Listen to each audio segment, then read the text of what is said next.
درې کارونه داسې دي چې هغه په مسلمان باندې لازم دي. هر مسلمان هغه به دا درې کارونه کوي او نبی صلی الله علیه وسلم مونږ ته دا بیان کړي دي. امام احمد رحمه الله دا حدیث ذکر کړی دی: ثلاث كلهن حق على كل مسلم.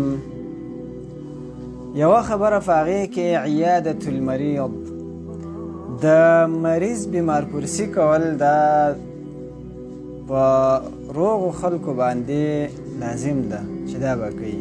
او بیا چې کله خپلواني نو د مریض بیمار پرسی له تلل دې کې ډېر زیات ثواب دی او دا حق دی په تا باندې.